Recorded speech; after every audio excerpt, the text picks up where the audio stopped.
اللي تأسست الجمعية هذه رغم المشاكل العويصة اللي قناتها اللي صاروا لها من تأسيسها إلى يوم، من الثلاثينات والأربعينات والخمسينات. الرجال اللي فاتوا بذلوا كل مجهود باش تبقى عايشة هذه الجمعية هذا اللي كانت مدرسة وطنية، سون ايكول دو ناسيوناليزم، سون ايكول دو باتريوتيزم. ما كانش جمعية اللي عطات واش عطا كبتنا في مرحلة اندلاع الثورة الجزائرية. 65 شهيد، ربي يرحمه، 65 شهيد، وين البوي والولد يستشهدوا مع بعض، وين الخاوة يستشهدوا مع بعض.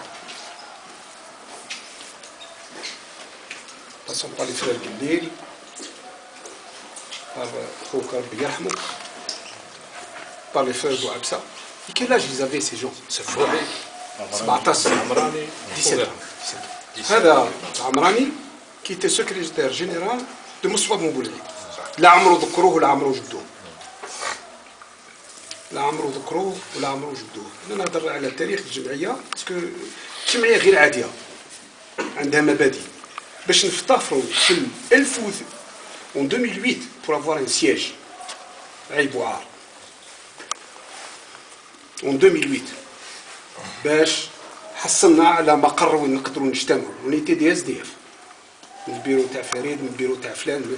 ونافي لو برومي لوكال كون يعني الناس اللي فايقين كان النادي، والنادي ستو جمعيه خيريه اسلاميه اللي راهو للدرك حبوس، اللي كانوا على فوا sur l'aspect culturel, l'aspect sportif et ainsi de suite. Donc je suis en train de voir باللي ربما انا سكو جو باش نحس نقولوا ما عطاوناش قيمه، مدير الشباب والرياضه راه يكون لهنا، مدير المجاهدين يكون لهنا.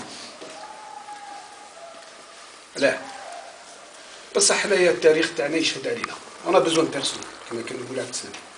حنا يا دو اسبي، يا لاسبي كومبيتيتيف كوم كوتي اي يا لاسبي نوتر هيستوار، تاريخنا. حنا رانا فخورين بالشيء اللي خلاوه لنا، وحنايا دركا المشعل اللي رانا راح ندوه لولاد ولادنا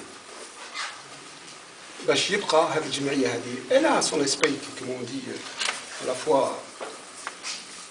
دونك المرحله في 21 قبل 21 سي نوتر بروبليم، سي l'éducation de nos enfants. On voit ce qui se passe actuellement sur le plan du problème de cette jeunesse. Mine de rien, monsieur le maire, 300 حتى 400 طفل اللي راهم محكومين من 6 ل 8 تاع العشيه، يلبسوهم ويوصلوهم ويوكلوهم وينتاو بيهم. كيفاش؟ On reste une ولايه ديزيريتي qui n'a pas sur le plan financement. on peut pas ما نقدروش مهما كان الرغم اللي كنا نطلعوا. combien de fois il a accédé 4 fois ou 5 fois. il regarde parce que c'est la politique de financement qui ne marche pas. بحال يعني نستفسر كل الناس اللي جاوا وشرفوا هذه القعده هذه. وظنيت يعني في المستقبل هو اللي يخلينا يعني نهضروا على اللي راهو جاي. السلام عليكم.